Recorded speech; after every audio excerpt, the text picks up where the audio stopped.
1월 마지막 주 함께 은혜 받을 말씀은 신약 누가복음 4장 14절부터 21절입니다. 누가복음 4장 14절부터 21절.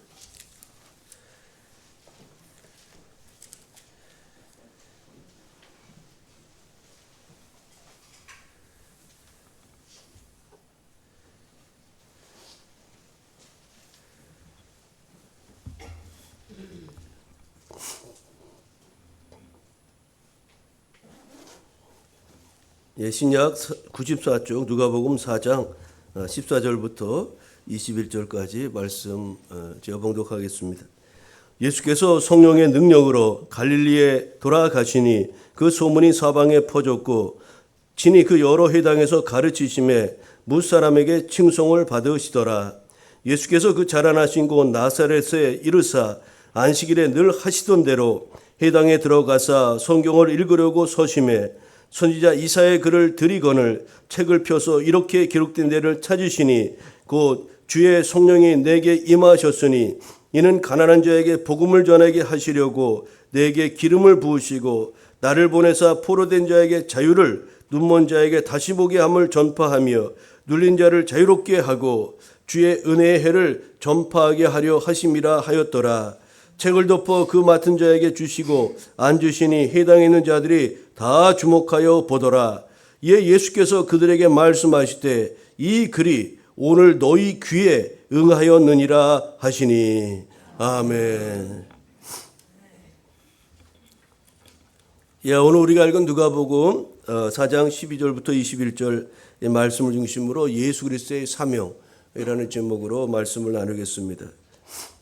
오늘은 2025년 1월 마지막 주일입니다. 이제 이번 주 중에 수요일이 민족명절 설을 맞이하게 되는데 오늘 설을 맞이해서 우리 친척 가족 집을 방문한 우리 교우들 또 가족 여러분들을 환영합니다. 또 이제 예배드리고 또 이제 고향길 가시는 분들이 계실 텐데 안전하고 건강하게 잘 명절길 다녀오시기를 바랍니다. 여러분 한 달을 보냈습니다. 2025년 한 달 오늘 1월 마지막 주일인데 오늘 복된 자리에 나오신 것을 축하하고 서로 이렇게 인사 나누겠습니다. 오늘 복 받는 날입니다. 이렇게 인사하겠습니다. 여러분 주님의 날, 이 주일은 복 받는 날 아닙니까? 축복의 날입니다. 우리 인생의 가장 중요한 날, 일주일에 가장 우리가 기대하고 선모하는 날 아닙니까? 왜 그럴까요? 쉬기 때문에 그것이 아니라 우리가 주님의 은혜를 힘입는 날이기 때문에 그런 줄 믿습니다. 오늘 주시는 말씀을 통해서 우리 주님의 은혜, 우리 주님의 권능 우리 모두에게 임하기를 축복합니다. 오늘은 예수님이 이제 공생애를 위해서 세상에 나타나신 주현 후 세 번째 되는 주일입니다. 오늘 누가복음 3장 22절 이하의 말씀을 보면 이제 예수님께서 공생애를 시작하시려고 이제 세례 요한에게 세례를 받으신 내용이 소개되고 있어요. 우리가 1월 둘째 주에 세례 주일로 지켰죠. 그리고 올해 세 분이 세례 예식을 행하여 세례자가 되었습니다. 여러분 그때 예수님이 세례 요한에게 세례 받으시고 물에서 올라오실 때 어떤 일이 일어났는지 그때의 말씀을 다시 한번 제가 읽어드리겠습니다. 그때 즉 예수님이 세례 받고 이제 물 위에 올라오실 때 성령이 비둘기 같은 형체로 그의 위에 강림하시더니 하늘로부터 소리가 나기를 너는 내 사랑하는 아들이라 내가 너를 기뻐하노라 하시니라. 예수께서 가르치심을 시작하실 때에 30세쯤 되시니라 라고 이제 누가복음 3장에 말씀합니다. 이제 예수님이 공생애를 시작할 때가 30세쯤 되었는데 그때 이제 가장 먼저 세례를 받고 이제 공생애를 시작하셨다는 거죠. 근데 세례 받았을 때 하나님께서 그에게 성령을 물붓듯 허락해 주셨다는 거예요. 물에서 올라올 때 성령의 기름 부으심이 그에게 강력하게 임하였고 또 하늘로부터 음성이 있어서 이는 내 사랑하는 아들이요 너희는 그의 말을 들으라. 그렇게 이제 말씀을 듣는 것을 우리가 살펴보았어요. 여러분 이 사건 이후에 누가복음 4장 1절 이하의 말씀을 보면 이제 예수께서 성령의 충만함을 힘입어서 요단강에서 돌아오사 광야에서 40일 동안 성령에게 이끌려 마귀에게 시험을 받으시더라는 내용이 나옵니다. 우리가 읽지않은 이제 이 누가복음 4장 1절 이하에 보면은 그런 내용이 나옵니다. 그래서 예수님이 이제 마귀에게 3가지 시험을 당하잖아요. 그때 예수님의 상태가 성령으로 충만한 상태였다는 것을 우리는 잊지 말아야 하겠습니다. 여러분, 예수님은 본격적인 사역의 장소로 이제 어디를 택할까? 어디 가서 가르치고 복음을 전파하고 병든 자를 치유하는 그런 예수님의 3대 사역을 행하실까? 그 사역지를 찾다가 그분이 이제 택한 곳이 어디냐면 고향 나사렛이라는 동네로 이제 가셨습니다. 물론 이것이 예수님이 가신 것처럼 보이지만 사실은 이미 구약의 선지자를 통해서 말씀하신 거고 하나님의 말씀이 이렇게 완전하게 하나하나 이제 이루어지려 가는 것을 우리에게 보여주는 것이라 하겠습니다. 여러분, 안식일이 되어서 오늘 본문에 보면 예수님께서 회당에 들어가셔서 그 당시에 회당 안에 있던 성경, 하나님의 말씀이 두루마리 성경이었는데 그 두루마리 성경을 이렇게 동글동글 말려 있는 것을 펴서 읽었습니다. 그리고 읽은 부분이 어디냐 하면은 이사야 61장 1절 2절의 말씀을 읽으셨는데 그것은 이 땅에 오실 메시아에 대한 말씀이었던 겁니다. 이 땅에 구세주로 메시아로 오실 분이 누군지를 소개하고 그분이 이 땅에 오셔서 어떤 일을 행하실 것인가에 대해서 소개하는 말씀이 이사야 61장 1, 2절의 말씀입니다.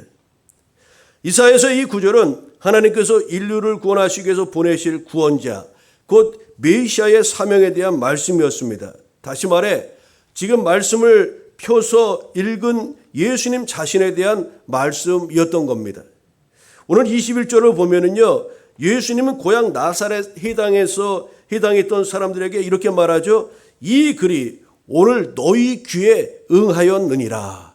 이 약속의 말씀, 이사야서의 말씀이 오늘 너의 귀에 응하였다. 즉 메시아가 너희 눈앞에 있다는 겁니다. 내가 곧 메시아다. 이사야서를 통해서 예언한 그 말씀이 오늘 너희의 귀에 너희가 지금 듣고 너희가 보고 하는 것을 직접 눈으로 지금 체험하고 있는 것이라는 것을 그 해당 사람들에게 선포하였던 겁니다.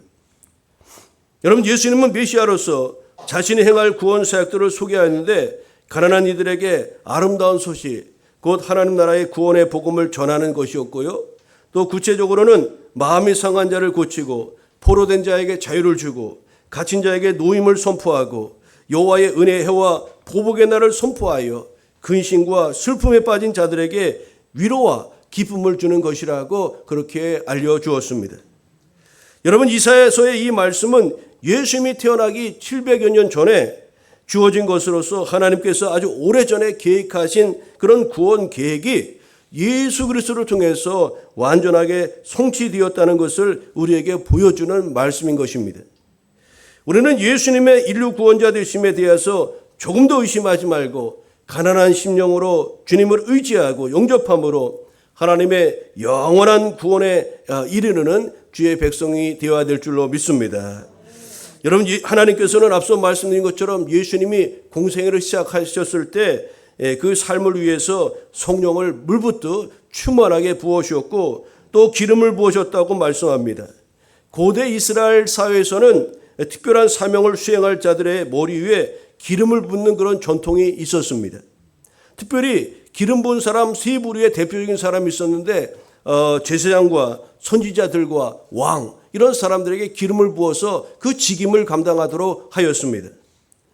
예수님은 영적인 측면에서 유대인의 왕으로 오셨을 뿐만 아니라 자신의 몸으로 완전한 제사를 드린 대제사장으로 오셨을 뿐만 아니라 하나님의 뜻을 그의 백성들에게 증거하여 가르치는 선지자로 우리 가운데 오셨습니다. 왕이요, 제사장이요, 선지자로 우리 가운데 오신 분이 바로 이 세 가지 사명을 완전하게 감당할 수 있도록 하나님께서 성령을 그에게 부어주시며 그 예수님이 이 땅에 오셔서 그 직임을 충성스럽게 감당하셨던 것입니다.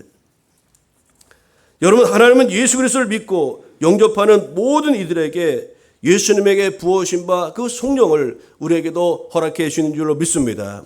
우리가 지난주에 말씀 나눈 것처럼 우리 각 사람에게 성령께서 성령을 주시고 그 성령의 은사들을 주신다고 말씀을 드렸어요. 그래서 교회가 성령님 주시는 은사를 따라서 한 주님의 몸을 이루게 하시고 또 그 서로 연합하고 합력하여 교회에 유익이 되고 덕을 세우는 일에 우리가 하나 되어 나아가도록 그렇게 하나님께서 우리 가운데 성령을 통한 은총과 은사를 부어주신 것입니다.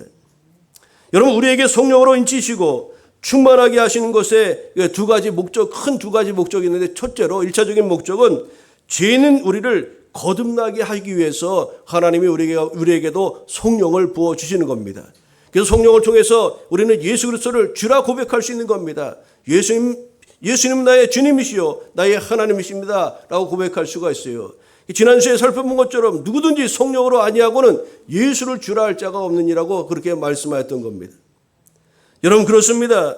우리 하나님께서 예수님에게도 그렇게 하셨고 예수 믿는 우리에게도 성령을 부어주시는 1차적인 목적은 우리 죄인인 우리를 거듭나게 하기 위함입니다. 예수님 믿고 구원 백성 되게 하기 위함이라는 겁니다. 성령을 부어주시는 또 다른 중요한 이유가 있습니다. 그 이유가 무엇이냐면 우리로 복음을 전하게 하기 위함입니다. 성령 충만한 사람, 성령 받은 사람, 그래서 반드시 복음을 증거해야 될 사명이 있는 겁니다. 사도행전 1장 8절은 그 사실을 분명하게 우리에게 가르쳐주고 있어요. 초대 사도행전 교회 성도들이 그러했거든요. 사도행전 1장 8절 이렇게 말씀합니다.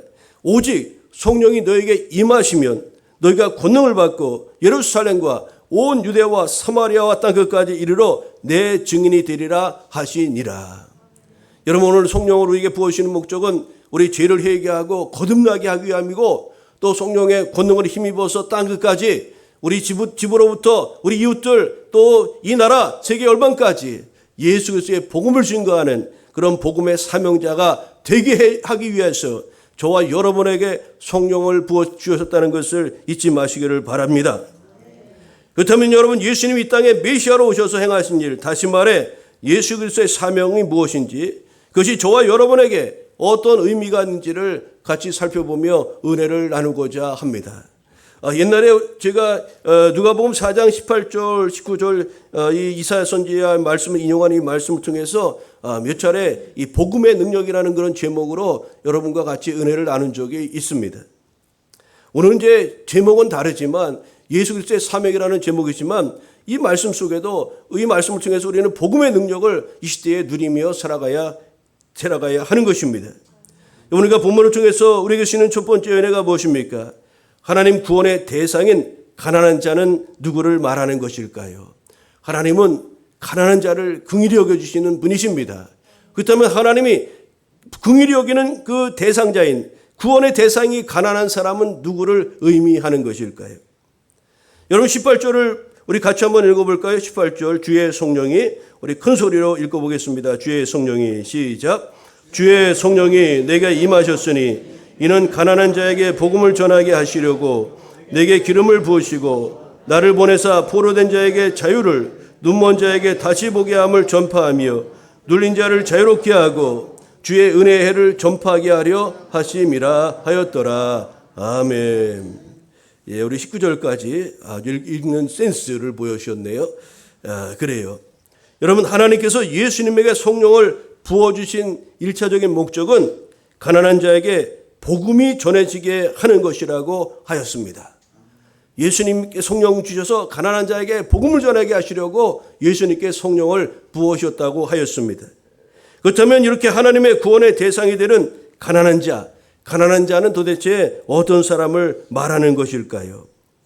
여러분, 예수님이 이 땅에 오셔서 물질적으로 가난한 자들과 또 사회적으로 소외된 이들과 함께 하신 것을 여러분 잘 아시죠? 고아, 또 과부, 창기, 어린아이, 그런 사람들을 불쌍히 여기시고 그들에게 긍휼과 자비를 베풀어 주셨어요. 여기서 가난한 자를 그렇게 주님이 친하게 친밀하게 지니고 그렇게 긍휼히 여겨주던 그런 사회적인 약자들, 그런 사람들을 이라고 우리가 1차적으로 볼 수가 있습니다. 또 이곳에서 우리가 머물 것이 아니라 좀 더 이 가난한 자의 의미를 확대해서 생각해 보자면 예수님이 가르치신 바 산상수훈 마태복음 5장 3절을 통해서 우리는 더 깊은 의미를 생각해 볼 수가 있습니다. 산상수훈인 마태복음 5장 3절에는 이렇게 말씀합니다. 마음이 가난한 자는 복이 있나니, 심령이 가난한 자는 복이 있나니, 이렇게 말씀하고 있다는 거죠. 하나님께서 예수님께 성령과 기름을 부어서 가난한 자에게 아름다운 복음을 전하게 하셨는데 마음 가난한 사람은 대체 어떤 사람을 의미하는 걸까요? 심령이 가난한 사람이란 대체 누구를 말하는 것일까요? 우리는 몇 가지를 생각해 볼 수 있습니다. 첫째로는 자신이 죄인됨을 아는 사람, 자신이 얼마나 연약한 존재임을 깨닫고 하나님 앞에 겸손히 죄인됨을 인정하는 사람입니다. 하나님, 저는 죄인입니다. 하나님, 저는 죄인입니다. 대표적인 사례가 누가복음 18장에 나오는 바리새인과 세리의 비유에 나오는 그 인물 중에 세리와 같은 사람이라고 할 수가 있을 것입니다. 여러분, 바리새인과 세리가 기도를 하지 않습니까? 근데 바리새인이 어떻게 합니까? 사람들 많이 보는 곳에서 하나님, 저는 일주일에 몇 번 금식을 하고 11조를 드리고 뭐라고 아주 사람들 들으라고 엄청 크게 그렇게 기도하죠. 그리고 나 저 사람처럼 저렇게 가난하지 않고 저 세리처럼 살지 않게 된 거 감사합니다. 아주 그럴듯한 기도를 그렇게 했어요. 근데 세리는 어떻게 기도합니까? 성경에 보니까 그는 가슴을 치면서 이렇게 기도합니다. 하나님이여, 나를 불쌍히 여기소서. 나는 죄인으로소이다. 그 세리는 그렇게 고백하였습니다. 여러분, 하나님이 누구를 받으셨을까요? 성경은 분명히 말씀합니다. 그 세리를 하나님께서 받으셨고 그의 가난한 마음으로 인해 하나님께서는 그를 의롭다 여겨주셨다고 성경은 증언하고 있습니다. 나의 죄인됨을 인정하고 내가 얼마나 전적 타락한 죄인인지 하나님 앞에 겸손히 인정하는 자가 마음 가난한 자요 심령 가난한 자임을 우리는 기억해야 됩니다. 우리는 하나님 앞에 설 때 이것이 첫째적으로 있어야 됩니다. 하나님, 나는 죄인입니다. 나를 이렇게 구원해 주시니 감사합니다. 죄인임에도 불구하고 사랑하시고 구원해 주시니 감사합니다. 이 구원의 감격을 우리가 누려야 하는 것입니다.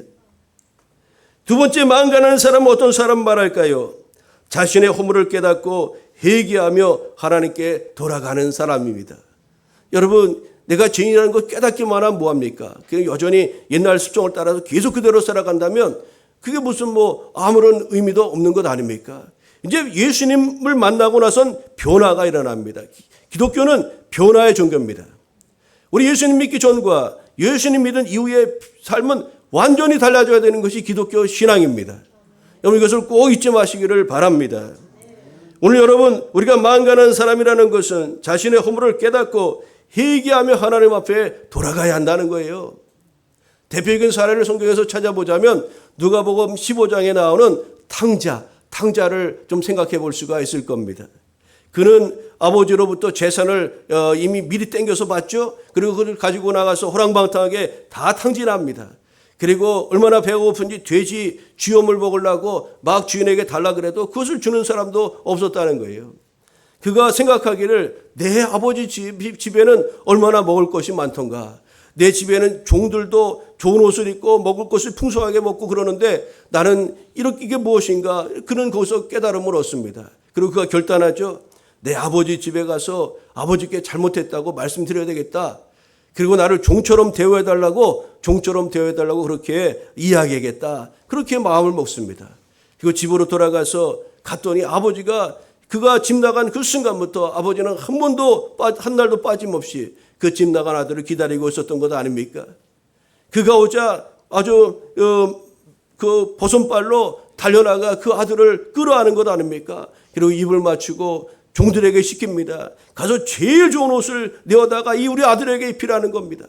그리고 소를 잡아서 잔치를 열어서 우리 동네 사람들 다 잔치 있게 열어서 내 잃었던 아들 찾은 거 이거 같이 기뻐하자고 그렇게 잔치를 열라고 그게 지시하지 않았습니까?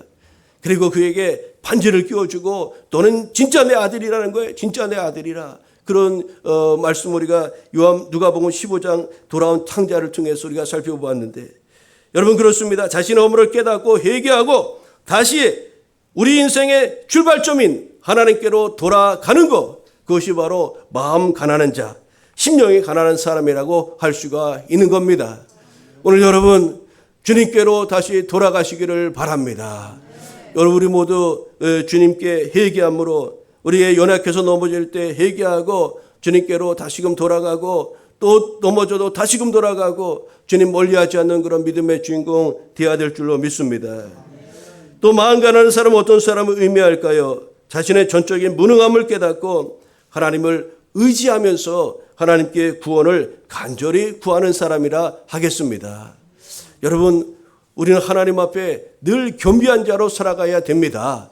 하나님은 겸손한 자에게 은혜를 주신다고 하였어요. 여러분, 사람들은 자신을 과신하며 내 인생은 나의 것이라고 말하며 자신의 힘과 능력으로 또 구원에 이룰 수가 있다. 내 힘으로 할 수 없는 것이 없다. 하면 된다. 여러분 그렇게 생각합니다. 여러분 그 신념이 우리의 삶을 얼마나 풍요롭게 합니까? 우리가 할 수 있다 말하지만 실제적으로 할 수 없는 것들이 얼마나 많이 있습니까? 여러분 우리 스스로를 구원할 수 있습니까? 죄의 문제를 해결할 수 있습니까? 한 치 앞 우리의 생명이 언제까지인지 아무도 알지 못하는 것 아닙니까? 우리의 전적 무능함을 우리가 깨닫고 하나님을 전적으로 의뢰하고 그 구원을 하나님께 의탁하는 것, 그것이야말로 마음 가난한 사람, 심령이 가난한 자의 모습이라고 할 수가 있을 것입니다. 여러분, 성령의 기름 부음 받은 주님이 찾은 대상은 마음 가난한 자인데 하나님이 채우실 그런 부요를 소망하며 사는 사람을 말합니다.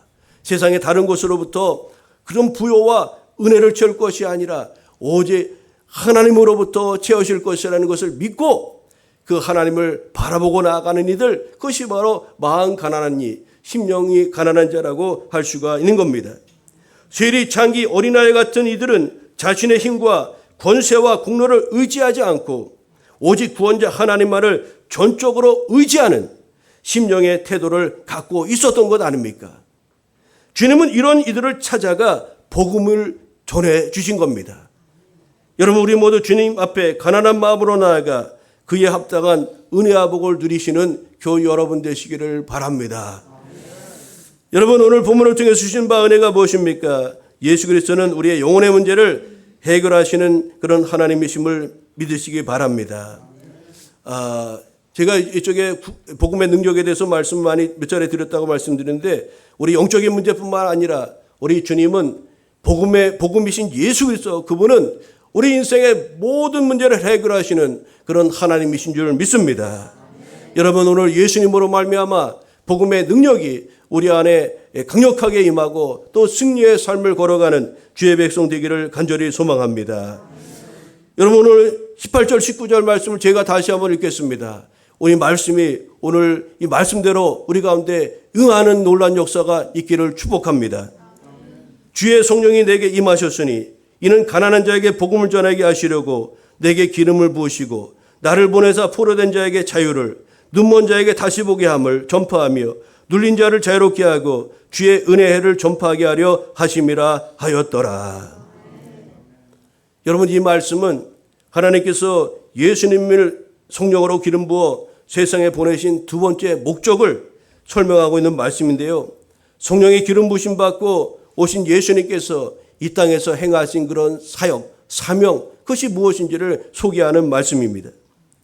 여러분, 그렇다면 오늘 본문에서 가난한 자, 포로된 자, 눈먼 자, 눌린 자, 이들이 의미하는 것은 무엇이고 이들이 어떻게 이렇게 자유함을 누릴 수 있는지를 생각해 볼까요? 여러분, 가난한 자가 누굽니까? 가난은 두 가지 의미를 생각해 볼 수가 있습니다. 첫째로는 영적 가난이 있습니다. 영적인 가난.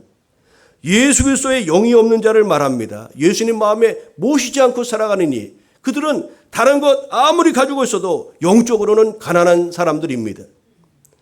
이런 사람들의 특징은 혼돈과 공허와 흑암의 세력에 사로잡혀 살아가는 것입니다.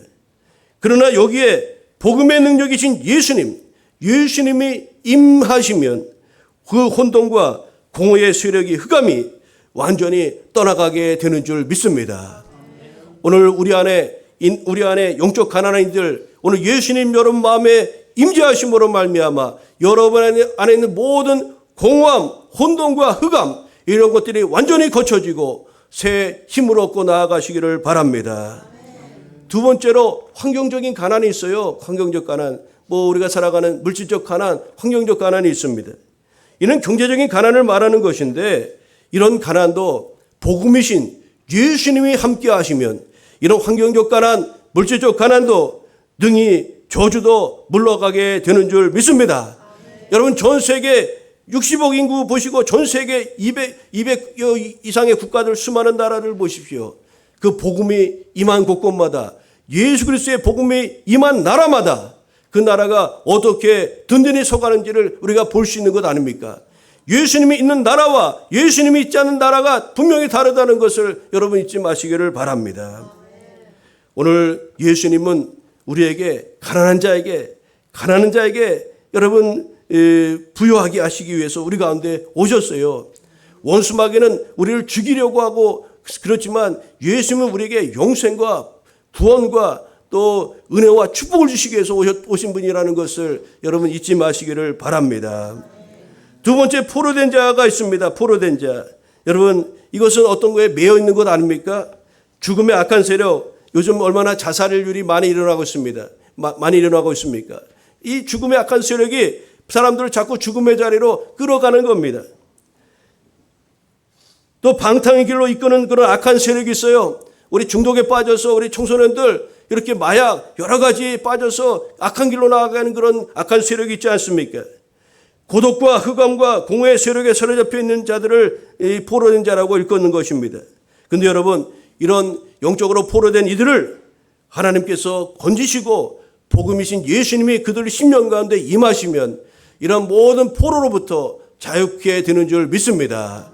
오늘 여러분 어떤 것에 중독되어 계신 분이 있습니까? 게임에 중독되고 음란에 중독되고 세속적인 것에 중독되어 있는 분 계십니까? 오늘 예수 그리스도의 복음이 예수님의 생명이 예수님의 빛이 여러분 가운데 임함으로 완전한 자유함을 얻게 되시기를 우리 주님의 이름으로 축복합니다. 여러분 예수님은 인생의 모든 문제를 해결하시는 그런 복음의 능력인 것입니다. 그 예수님이 오늘 우리에게 그런 자유함 주시기 위해서 우리에게 오셨다는 것을 잊지 마시기를 바랍니다. 죄와 죽음과 저주로부터 우리를 자유케 하실 뿐만 아니라 우리 인생에 우리를 억누르고 우리를 포로잡고 우리를 참으로 비참하게 살아가게 하는 그런 모든 것으로부터 자유케 해주시기 위해서 예수님이 우리에게 복음으로 오셨다는 것을 여러분 잊지 마시기를 바랍니다. 눈먼 자가 있습니다. 눈먼 자. 예수님이 참빛으로 우리 가운데 오셨다고 요한복음은 말씀하고 있죠. 빛이 있었으니 참빛이 있었으니. 근데 여러분 어떻습니까? 많은 사람들이 그 참빛 대신 예수님을 영접하지 아니했다고 하였습니다. 그러나 영접하는 자, 그 이름을 믿는 자들에게는 하나님의 자녀가 되는 권세를 주셨다고 요한복음 1장 12절에 말씀하지 않았습니까? 여러분 많은 사람들이 영적으로 눈이 어두워서 예수님, 빛 대신 예수님을 알지 못하고 있는 겁니다. 그러나 복음의 능력이신 예수님, 그분은 우리의 믿음의 눈을 열어서 예수님이 누구신지를 깨우쳐 주시고 예수 그리스도 안에 있는 영생과 또 구원의 복을 우리로 누리게 하시는 줄로 믿습니다. 여러분 그 도마가 예수님 만나지 않았을 때 뭐랍니까? 그 부활하신 주님 만나지 않았을 때 그가 믿지 않았어요. 그 부활하신 주님을. 근데 다시금 예수님 오셨잖아요. 그리고 그때 예수님이 이제 손과 발을 도마에게 만지게 합니다. 여기 옆구리에 손 넣어봐라. 손에 못자국 만져봐라. 그리고 그렇게 이야기하죠. 주님이 이렇게 말합니다. 도마야, 너 이제 나를 본 것으로 믿느냐? 그냥 보지 않고 믿는 자가 복되도다. 그때 도마가 이렇게 말합니다. 주님, 주는 나의 하나님이십니다. 나의 하나님이십니다. 그러니까 그렇게 고백하지 않습니까? 도마가 영적인 눈이 열려지지 않았었어요. 그런데 부활하신 주님 만남으로 말미암아 그의 영안이 열려지게 되고 정말 예수님이 살아계신 하나님이시라는 것을 알게 되고 그 소망 중에 살아갈 수가 있었던 겁니다. 오늘 예수님이 누구신지 알지 못하는 이들도 오늘 예수님으로 말미암아 우리의 눈이 열려지고 예수님만이 길이요 진리요 생명 되신 하나님이시라는 것을 깨닫고 믿고 나아가는 복음의 능력을 누리는 교회 여러분 되시기를 바랍니다. 여러분 눌린 자가 있습니다. 현대인들 특징 70% 이상이 다 많은 사람이 눌려 있다는 거죠. 육체적으로 정신적으로 영적으로 시달리고 있다는 겁니다. 여러분 이 복음의 능력 예수님이 우리 가운데 오시면 이런 모든 눌림으로부터 우리를 자유케 하시는 그런 하나님의 권세가 있음을 여러분 믿으시길 바랍니다. 예수님은 누구도 풀 수 없는 사단의 결박을 푸시고 어둠의 권세에 짓눌려 사는 자들을 자유케 하러 오신 하나님이신 것입니다. 예수님은 우리 죄와 사망의 문제, 즉 영혼의 문제와 인생의 모든 문제를 해결하실 수 있는 유일하신 하나님이심을 여러분 잊지 마시기를 바랍니다. 베드로전서 2장 24절 이렇게 말씀합니다. 친히 나무에 달려 그 몸으로 우리 죄를 담당하셨으니 이는 우리로 죄에 대하여 죽고 의에 대하여 살게 하려 하심이라. 그가 채찍에 맞음으로 너희는 나음을 얻었으니 너희는 전에는 양과 같이 길을 잃었더니 이제는 너희의 영혼의 목자와 감독 되신 이에게 돌아왔느니라고 말씀하였습니다.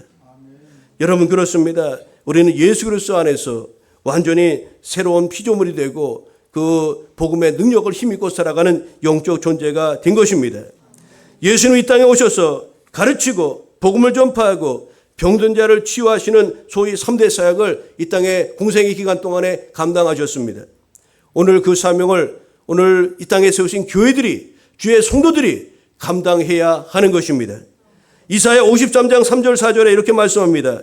그는 실로 우리의 질고를 지고 우리의 슬픔을 당하였거늘 우리는 생각하기를 그는 징벌을 받아 하나님께 맞으며 고난을 당한다 하였노라. 그가 찔림은 우리의 허물 때문이요 그가 상함은 우리의 죄악 때문이라. 우리가 징계를 받음으로 우리는 평화를 누리고 그가 채찍에 맞음으로 우리는 나음을 입었도다. 여러분 여기서 그는 실로 우리의 질고를 지고 우리의 슬픔을 당하였다고 말씀합니다. 예수님께서 십자가로 우리의 질고와 슬픔을 담당하셨다는 겁니다. 예수님이 십자가로 우리의 죄의 문제를 해결해 주셨다는 겁니다. 여러분 여기서 질고라는 것이 무엇입니까? 질고는 각종 병에 걸려 겪는 괴로움을 말합니다. 그런데 예수님께서 공생의 기간 동안에 각색 질병 걸린 이들을 여러분 고치신 걸 말씀을 통해서 들으셨죠. 오늘 그 주님께서 오늘 이 시대에 질고 가운데 있는 이들을 하나님이 이 시간에도 만져주시는 줄로 믿습니다. 오늘 하나님께서 치유의 강선을 바라셔서 오늘 환우들 중에 아픈 이들을 고치시고 싸매시고 새롭게 하실 줄 믿습니다. 슬픔 가운데 있는 여러분, 우리 주 예수께서 복음의 능력이신 예수께서 여러분의 슬픔을 이미 십자가에 다 달아놓으시고 우리를 기쁨과 행복으로 살아갈 수 있도록 그 우리 가운데 은혜를 베풀어 주신 것을 믿으시기를 바랍니다. 우리 예수님 우리에게 자유와 해방을 주신 하나님이십니다. 우리는 죄와 사망으로부터 해방과 자유를 얻은 것뿐만 아니라 우리 인생의 모든 문제, 질고의 문제, 또 슬픔의 문제, 우리의 인생의 모든 문제 예수께서 다 십자가로 담당하셨노라고 말씀하고 있음을 여러분 믿으시기를 바랍니다. 이 아침에 질병으로 또 슬픔으로 고통 중에 있는 우리 교회 여러분, 부활의 하나님, 싸매시고 치유하신 그 하나님의 치유와 회복의 능력이, 복음의 능력이 여러분 가운데 임하기를 축복합니다. 오늘 말씀을 통해서 주시는 바 마지막 은혜가 무엇입니까? 진정한 해방과 회복은 예수 그리스도를 통해서만 가능하다는 겁니다. 우리는 요한복음 14장 6절에 이런 말씀이 있습니다. 요한복음에 보면 예수님이 나는 누구다, 나는 누구다. 여러분 예수님을 알고 싶으시거들랑 요한복음을 많이 읽으시기 바랍니다. 물론 마테마가 누가 공간복음도 많이 읽으시고 요한복음은 그 공간복음을 어찌 보면 해설을 해주는 것과 같은 그런 아주 내용이라고 볼 수가 있는데 요한복음에 보니까 예수님의 자기 선언이라는 그런 말씀이 많이 나옵니다. 나는 선한 목자다. 또 나는 또 여러 가지 자신을 소개하잖아요. 길이요 진리요 생명이다. 예수님이 자기를 누구인지를 우리에게 자세하게 여러 가지 단문 형식으로 이렇게 아주 직설적으로 가르쳐주고 있다는 거예요. 그러니까 예수님이 누구신지 잘 알아요. 우리가 믿음 생활을 잘 할 수 있잖아요. 그러니까 요한복음 여러분 많이 읽으시기 바랍니다. 요한복음 14장 6절에 내가 곧 길이요 진리요 생명이니 나로 말미암지 않고는 아버지께로 올 자가 없느니라고 성경은 말씀하였어요. 우리는 이 주님의 말씀을 근거해서 구원의 길은 오직 예수라고 우리는 이렇게 힘주어 말합니다. 여러분 우리가 예수님 믿어야 구원받는 줄 여러분 믿으시죠? 오직 예수님만이 구원의 유일한 길임을 여러분 믿으시죠? 이건 제 말이 아니라 성경을 통해서 우리 기독교 신앙의 핵심이라고 할 수가 있는 겁니다. 그런데 세상 사람들은 기독교가 이런 말을 한다고 배타적인 종교라고 말합니다. 왜 니들에게만 구원이 있느냐? 유대교회도 있고 불교회도 있고 천주교회도 있고 다 구원이 있는 것 아니냐. 그래서 일부 그리스도인들 중에는 종교 간의 타협을 말하고 또 스님을 교회다 와서 뭐 무슨 소를 듣고 뭐 신부가 와서 뭐 무상한 얘기를 하고 막 종교 간의 대화를 하고 뭐 종교 다원주의를 지지하기도 하는데 이것은 결코 수용할 수 없는 그런 이야기입니다. 여러분 19절을 보면 주의 은혜의 해를 전파하게 하려 하심이라 하였더라. 이 말씀의 원문이 되는 이사야 61장 2절의 말씀 보면 이렇습니다. 여호와의 은혜의 해와 우리 하나님의 보복의 날을 선포하여 모든 슬픈 자를 위로하라 이렇게 말씀하고 있어요. 여기서 주의 은혜의 해란 희년 제도와 관련된 말씀입니다. 희년이란 빛을 탕감해주고 노예를 해방시켜주고 가난 때문에 어쩔 수 없이 가문의 기업을 판 자들에게 그것을 물려주는, 다시 말해 돌려주는 그런 해를 말합니다. 이것은 매 7년마다 돌아오는 안식년이 7번이 지난 후, 다시 말해 77이 49, 50년이 되는 해에 그때를 가르치는 말이 희년이라는 제도입니다. 이 시기는 시간이 지나므로 자동적으로 돌아오는 것 아닙니까? 7년씩 해서 7년씩 7번 하면 희년이 돌아오는 것 아니겠습니까? 누가 이때가 희년이다 라고 선포한다고 해서 그때가 희년이 되는 것이 아니라 그냥 법으로 그게 정해져 있는 것이기 때문에 7년마다 7번 돼서 그 다음에 50년 되면 이 희년이라는 것이 그렇게 아주 자연스럽게 찾아오는 것입니다. 그런데 여러분 오늘 말씀해 보니까 예수님께서 이 은혜의 해를 선포하는 분이라고 소개하고 있다는 겁니다. 의아하지 않습니까? 그냥 가만히 있으면 찾아오는 신년인데 예수님께서 이 신년을 선포한다고 말씀하고 있어요. 이 신년을 선포한다는 말의 의미가 무엇일까요? 이것은 예수님께서 신년을 선포하시고 그 이후에 자유와 해방의 역사 또 회복의 역사가 나타나게 된다는 것을 의미합니다. 그렇다면 예수님께서 말씀하신 이 신년의 선포 사역의 진정한 의미가 무엇인지 여러분 같이 나누고자 합니다. 아담 이래 인류는 하나님 말씀에 불순종하고 하나님을 떠남으로 죄와 사망의 저주 아래 살아갈 수밖에 없었지 않습니까? 우리는 원래는 행복한 존재예요. 하나님과 더불어 아주 영원히 주님과 동고동락하게 그렇게 만들어준 피조물 아닙니까? 그런데 죄로 말미암아 하나님을 떠나게 되었고 우리 인생은 온갖 고통과 저주 아래서 우리는 살아갈 수밖에 없게 된 것입니다. 이처럼 소망 없이 살아가는 우리에게 신년의 해, 즉 기쁨과 복된 날을 주시기 위해서 예수님은 피 흘리기까지 죄와 싸우셨고 마침내 십자가 대속의 죽음을 죽으시며 부활을 통해 사망 권세를 이김으로써 더 이상 죄의 세력과 사망의 세력이 당신의 백성들을 억압하지 못하도록 그렇게 끊어버리신 것입니다. 그리고 당신을 의지하는 사람들, 즉 예수님을 믿는 사람들에게 신년을 선포하고 승리의 삶, 자유의 삶, 회복의 삶을 살도록 해 주신 것입니다. 여러분 그렇습니다. 우리는 예수 그리스도를 통해서만 해방의 날, 회복의 날을 맞이할 수가 있다는 것을 의미하는 거예요. 우리는 우리의 죄와 사망의 우리를 죄와 사망으로부터 억누르는 사단의 세력을 내 힘과 능력으로 그것을 이길 수가 없어요. 예수 그리스도의 대속의 은혜, 또 주님의 보혈의 능력으로 우리가 힘입어야 이길 수가 있다는 사실입니다. 여러분 예수님이 이 땅에 오셔서 십자가로 죄와 사망의 권세를 깨뜨리시고 또 진정한 해방과 기쁨을 저와 여러분 우리에게 주신 것입니다. 그리고 마지막 날, 다시 말해 보복의 날, 우리 주님이 심판의 주로 오실 때 마귀를 심판하시고 주를 믿는 자들의 모든 억울함들을 신원해 주시고 슬픔을 위로해 주시며 영원한 기쁨과 행복의 자리에 나아가도록 해 주실 것입니다. 오늘 본문의 말씀은 바로 그것입니다. 은혜의 해를 선포하고 또 보복의 날을 우리 하나님께서 행하실 것이라. 예수님이 마침내 심판의 주로 우리 가운데 다시 오실 것에 대한 그런 예언의 말씀이기도 한 것입니다. 우리는 다시 오실 주님 맞이하기 위해서 인내와 소망의 믿음을 가지고 우리가 이 시대를 그렇게 믿음 안에서 살아가야 될 줄로 믿습니다. 이제 오늘 결론을 맺고자 합니다. 하나님의 구원의 대상은 가난한 자입니다. 우리가 가난한 마음으로 우리 하나님을 전적으로 의탁하고 나갈 때 하나님의 은혜가 우리에게 임합니다. 죄를 회개하고 겸손한 마음으로 하나님, 저는 주님 없으면 온전히 설 수 없는 연약한 존재입니다. 우리의 실존을 하나님 앞에 인정하고 주의 도움을 겸손하게 구하며 나아가시기를 바랍니다. 그런 이들에게 우리 하나님이 임하십니다. 예수님으로, 능력으로 임하시는 겁니다.